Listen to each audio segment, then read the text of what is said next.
तो क्या है, एरिया थ्योरम, ठीक है।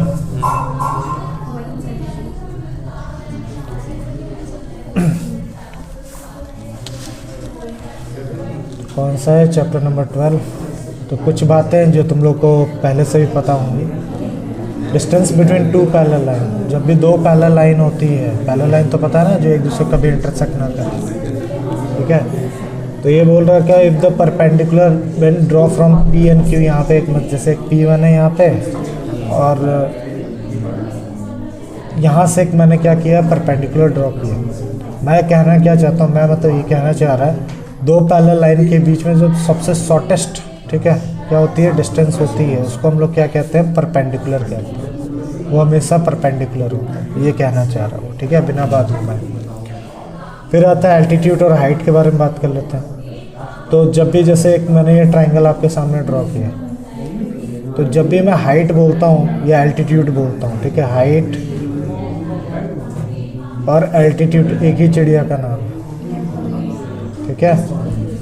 बस शर्त क्या है, जब भी आप हाइट निकालोगे वो हमेशा क्या होना चाहिए, परपेंडिकुलर होना चाहिए। कभी ऐसे किसी चीज़ की हाइट ऐसे नहीं निकलती, यूँ करके, ये नहीं होता है।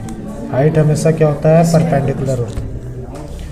जैसे मैंने एक ट्राइंगल ये बना दिया, अगर मैं तुम्हें बोलूँ उसकी हाइट बताओ तो कहाँ बताओगे आप, है ही नहीं, ठीक है। तो ये कह रही है ही नहीं, ऐसा हो ही नहीं सकता, है तो ये रही।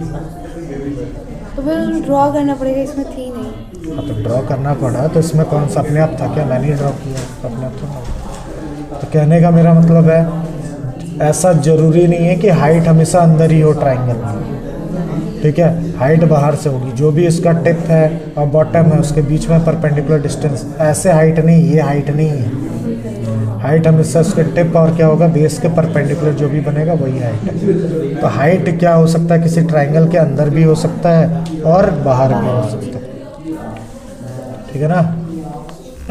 एल्टीट्यूड और हाइट एक ही चिड़िया का नाम है, डरिएगा। तो यहीं से कुछ थ्योरम निकल के आती है, हम पढ़ क्या रहे पता ना, एरिया थ्योरम। तो यहाँ पे पहली थ्योरम जो निकल के आती है, थ्योरम जो अच्छे से समझ गया वो समझ लो, सब समझ गया। तो थ्योरम 18 क्या बोल रहा है, parallelogram on the same base. ये चैप्टर पहले सुन तो लो इसके बारे में, ये चैप्टर बहुत ही फुद्दू है। अगर तुम्हें इसके क्या पता है, थ्योरम्स पता है, अगर थ्योरम नहीं पता है तो ये बहुत हार्ड बन सकता है। तो parallelogram on the same base and between same parallel, वो हमेशा क्या होते हैं, इक्वल होते हैं। पैरेललोग्राम जो होते हैं same base and between same parallel हमेशा क्या होते हैं, इक्वल होते हैं। जैसे मैं इसमें दिखाता हूँ,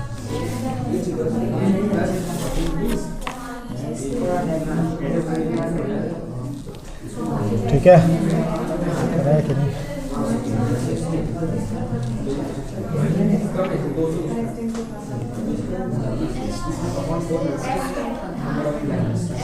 ठीक है, जैसे ये देखना, मेरी बात को समझना। जैसे मैंने ये दो लाइन पैरेलल ड्रॉ कर ली, ये और ये पैरेलल लाइन है मान, मैंने यहाँ पे एक पैरेललोग्राम बनाया, ठीक है, एक रेड कलर का पैरेललोग्राम है, ये एक मैंने पैरेललोग्राम बनाया, ठीक, ये देखो, है ना। इसका नाम मैं ABC ले लेता हूँ और इसका नाम D। एक और कलर का मैं बना देता हूँ, कलर दिखाने के लिए मैंने इसको उठाया, ठीक। एक पैरेललोग्राम मैंने ये बना दिया मान, हालांकि ये थोड़ा सा लाइन इधर होगी, इधर कहीं,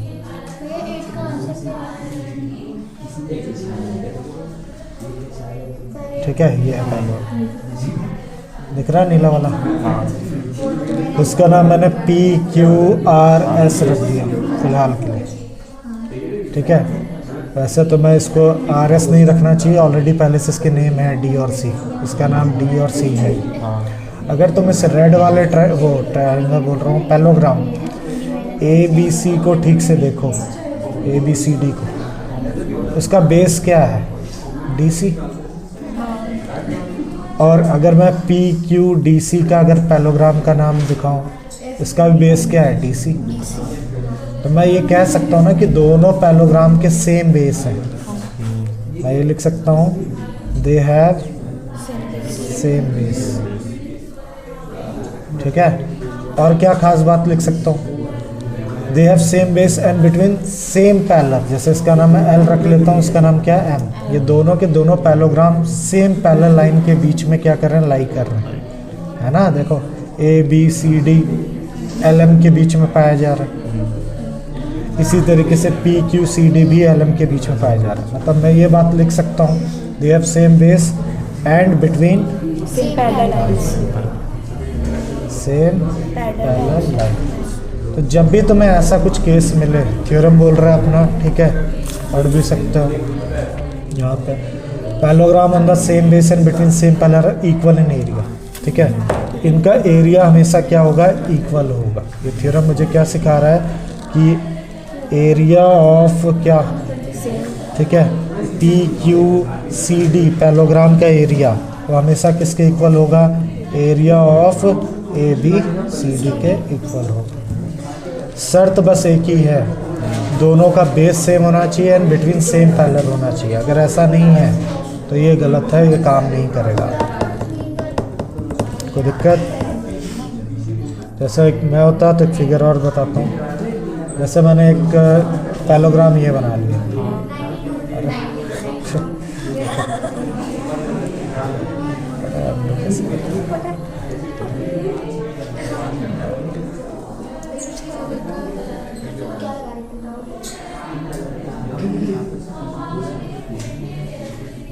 ठीक, इसका नाम ए बी सी डी है।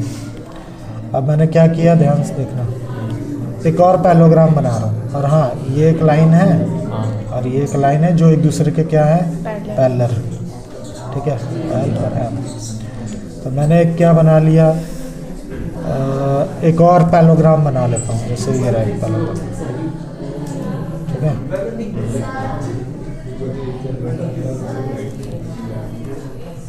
उसका नाम मैंने पी क्यू रख दिया। इस केस में तुम देखो दोनों का सेम बेस तो है, सेम बेस है इन लोगों का क्या, डी सी, लेकिन ये सेम पैरेलल के बिटवीन नहीं मानी जाएगी। यानी ये वाला जो सर है ये यहाँ पर टच होना जरूरी है, ठीक है। तो यानी इनका एरिया इक्वल नहीं होगा। मेरी बात समझ पाए ना, ये लाइन इससे टच होना बहुत ज़रूरी है। अगर इससे टच नहीं है तो उसको हम same base and between same parallel नहीं मानेंगे। इसी तरीके से अगर एक ये पैरेललोग्राम है, रफ ऐसे ही बना रहा हूँ, और एक पैरेललोग्राम ये है, ठीक है, दोनों का बेस सेम है देखो, पर दोनों सेम पैरेलल में लाई नहीं करती हैं, एक ऊपर हो गया एक नीचे हो गया, तो ये भी नहीं माना जाएगा। इसी तरीके से जैसे मैंने क्या बना लिया, एक पैरेललोग्राम बना लिया और एक पैरेललोग्राम ये बना लिया, ये देखो, तो दे हैव सेम पैरेलल के बीच में तो लाई कर रहे हैं दोनों सेम पैरेलल, लेकिन दोनों का बेस सेम नहीं है। देखो ध्यान से, बेस क्या है, एक का ये ग्रीन वाला पोर्शन यहाँ तक है और एक का ये रेड वाला पोर्शन कहाँ से है, यहाँ से यहाँ तक, तो दोनों का सेम बेस नहीं है। अगर मैं इसकी नेमिंग कर दूँ, अगर मेरी बात नहीं समझ पा रहा हूँ, तो ए बी सी डी हो गया ये, और इसकी नेमिंग में जब मैं करूँगा पी क्यू आर एस, तो देखो बेस कहाँ सेम है, उसका ग्रीन वाले का बेस डी सी है और रेड वाले का क्या है, ऐसा है, तो ये भी नहीं माना गया। तो दो कंडीशन फुलफिल होनी चाहिए, they have same base between, ठीक है, सेम पैरेलल लाइन। इसका मतलब ये है कि ऊपर नीचे नहीं चलेगा, अगर सेम एकदम बराबर टच होने चाहिए। हालांकि अभी मैं इसकी प्रूविंग नहीं बता रहा हूँ, ठीक है, बस क्या बात कर रहे हैं हम लोग, इसको सॉल्व करने की बात कर रहे हैं। तो इसकी प्रूविंग हमने अभी नहीं देखी है, बाद में बात करूँगा, आज मैं बस बेसिक बातें कर रहा हूँ। अगली थ्योरम क्या है भाई, अगली थ्योरम देखो, तो पहली थ्योरम तो समझ आएगी होगी। अगली थ्योरम है the area of parallelogram equal to the area of rectangle on the base, same base and the same altitude. अब ये क्या कह रहा है, ध्यान सुनना, एरिया ऑफ पैरेललोग्राम जो होता है वो equal to area of rectangle on the same base and the same altitude. जैसे कि मेरा वही, अरे वही मैं देखो, मैंने पहले ही पिछले उसमें चैप्टर में पढ़ाया था कि एक रेक्टेंगल भी पैरेललोग्राम का ही बच्चा होता है। तो भाई ज़बरदस्ती का नाटक कर रहा है कि ये बोल रहा है जो रेक्टेंगल है DABC एक क्या है, रेक्टेंगल है, और FABE एक पैलोग्राम है। तो अगर एक रेक्टेंगल और एक पैलोग्राम का सेम बेस और बिटवीन सेम पैलर हो तो वो भी क्या हो जाएगा, ठीक है, वो भी उसका भी एरिया इक्वल हो जाए। लेकिन कुछ एल्टीट्यूड की बात कर रहा हूँ, वो भी बात कर लेता हूँ। The area of parallelogram is equal to area of rectangle on the same base and the same altitude. अब ये कहना क्या चाह रहा है, एक नई बात बस इसमें बता रहा है कि अगर मैं DCBA का तुम लोगों से क्या पूछूं, एल्टीट्यूड पूछूं, हाइट पूछूं, तो क्या बताओगे आप? नहीं समझे? जैसे मैं जो वही फिगर ले रहा हूँ जो उधर बना,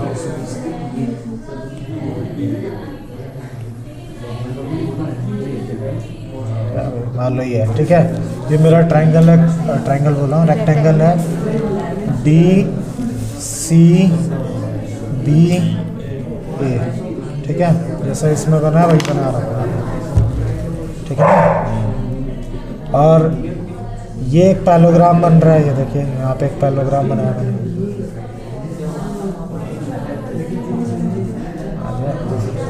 यहाँ समझ लेना, यहाँ पे है ये बना, ठीक है, समझ लेना, सेम पैलर में, जिसका नाम है FA, ठीक है, B और क्या E। तो अगर मैं तुमसे पूछूं ये जो रेड वाला जो रेक्टेंगल है अपना, ये रेक्टेंगल, इसका एल्टीट्यूड क्या है, ठीक है, एल्टीट्यूड हाइट, तो तुम्हें नहीं लगता ये हाइट है इसकी, ये हाइट नहीं है 90 डिग्री का, हाँ है ना? ये भी हो सकती है, बिल्कुल सही बात है, लेकिन अभी फ़िलहाल के लिए अगर मैं ये हाइट लूँ तो कोई प्रॉब्लम है? अब मैं तुमसे पूछूं कि नहीं मुझे ABEF पैलोग्राम की हाइट बताइए, तो मैंने तुमको बताया नहीं था कि जब भी दो पैरेलल लाइंस होती हैं, दो पैरेलल लाइन को उनके बीच का जो शॉर्टेस्ट डिस्टेंस होता है उसको हम क्या कहते हैं, हाइट या एल्टीट्यूड कहते हैं। तो ये थ्योरम बस इतनी कह रही है कि ABC, ठीक है, AB, ठीक है, CD की जो हाइट है या एल्टीट्यूड है वो क्या है, CB है, और ABEF पैलोग्राम की हाइट भी यानी एल्टीट्यूड भी, वो भी क्या है, CB। तो बस ये थ्योरम मुझे ये कह रहा है कि इन दोनों का एरिया भी सेम होगा अगर वो same base and between same parallel है, और साथ साथ में इनकी कॉमन क्या होती है, एल्टीट्यूड होती है। दोनों का हाइट एकदम क्या होगा, कॉमन होगा, एक जैसा हो, जो कि ग्रीन कलर से मैंने हाईलाइट बार बार कर दी है। ये तुम्हारा पैलोग्राम की भी हाइट है और किसकी हाइट है, आपके रेक्टेंगल की भी कॉमन हाइट। तो प्रॉब्लम, तो ये था थ्योरम कौन सी, 90। अगला थ्योरम है, ठीक है, ये तो और बच्चों वाला है, ठीक है, area of a triangle is equal to half the area of parallelogram the same base and between same parallel. तो बिना पका है, वही बात फिर से, ये क्या कह रहा है इस बार कि अगर मेरे पास एक क्या है, मेरे पास एक क्या है, पैलोग्राम है, ठीक है, ऐसा कुछ, और वहीं पे मेरे पास है उसी बेस पे से और उसी सेम बिटवीन सेम पैरेलल से एक क्या है, ट्राइंगल। देखो दोनों का बेस सेम, ये मेरा एक ट्राइंगल है और ये एक पैलोग्राम है, दोनों का सेम बेस है ना, and between same parallel line है, वो भी देख सकते हो। तो ऐसे केस में जो एरिया ऑफ अ ट्राइंगल होगा, एरिया ऑफ जो ट्राइंगल होगा वो हमेशा हाफ होता है किसके, एरिया ऑफ पैलोग्राम। यानी इस पैलोग्राम का अगर एरिया 100 मीटर स्क्वायर है तो जाहिर सी बात है इसका क्या एरिया होगा, 50 मीटर स्क्वायर होगा, ये बोल रहा है। ये थ्योरम कौन सी बता रहा है, ये थ्योरम है 20 थ्योरम ये बताती है आप, ठीक है, कोई प्रॉब्लम? ठीक, अब थ्योरम 21 क्या कह रहा है, the area of parallelogram is the product of any of sides and corresponding altitude. बच्चों वाली बात, अगर तुम्हें क्या करना है, किसी एरिया ऑफ पैलोग्राम निकालना, बचपन से पता होगा तुम्हें, एक पैलोग्राम है, ठीक है, मान लो ऐसे रफली ABCD। अब बोल रहा है तुम्हें इसका, अगर तुम्हें एरिया निकालना है, क्या निकालना है? Area of parallelogram. तो कुछ नहीं, उसके जो हाइट को, ये हाइट है ना, देखो AL ले लिया, हाइट को किससे करस्पॉन्डिंग बेस से मल्टीप्लाई कर देना है। जैसे कि DC को किससे इंटू कर देना है? AL से इंटू कर देना, इसका एरिया निकल आ जाएगा। यानी इसका एरिया बेस इंटू हाइट होता है। क्या होता है? Base into height. ये बोल रहा था। तो ये बेस मुझे दिला दो, ये हाइट दिला दो, मैं इसका पूरे का एरिया निकाल दूँ। तो दिक्कत, ये थ्योरम 21 बोलती है। और एक चीज़ पहले ही अभी बता दूँ ताकि बाद में पगला मत हो। हाइट सिर्फ यहीं से नहीं बनती है, उनकी तरफ से वो देख रहे हैं तो उनकी तरफ से हाइट ये हो सकती है। ठीक है, हाइट यहाँ भी हो सकती है। हाइट सिर्फ ये नहीं, ये भी एक हाइट है। देखने के नजर आंखें यहाँ से है तो ये हाइट हो गई, ठीक है, यहाँ से तो ये हाइट हो गई, तुम्हारी तरफ से तो ये हाइट हो गई, इनकी तरफ से तो ये हाइट हो गई। ठीक है, हाइट बहुत सारे हो सकते हैं। तो प्रॉब्लम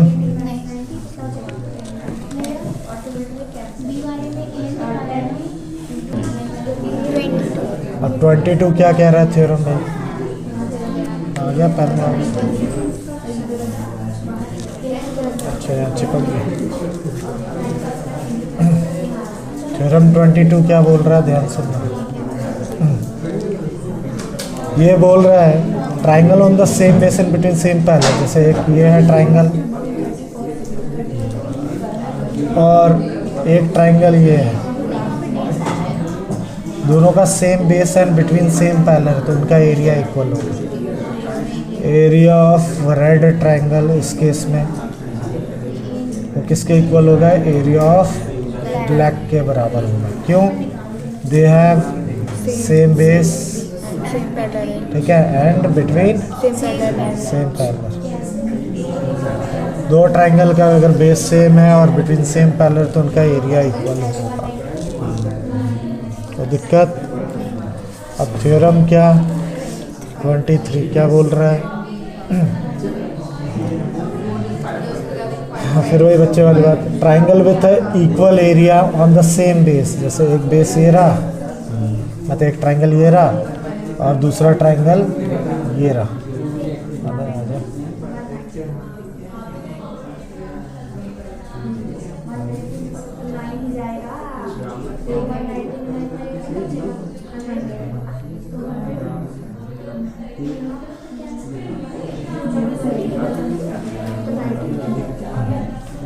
ये रहा।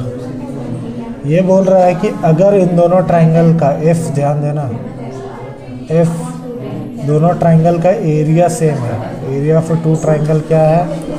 सेम है। तो दोनों का एल्टीट्यूड, ठीक है, जो हाइट है वो भी क्या होगी? सेम होगी। अगर इसका हाइट 5 सेंटीमीटर है तो इसका भी हाइट क्या होगी? 5 सेंटीमीटर ही। ठीक है, तो दिक्कत ये है थ्योरम 23 आपकी बोल है। बस अब तुम लोग क्या कर सकते हो, क्वेश्चन लगाने लायक हो गया। यही था बेसिक।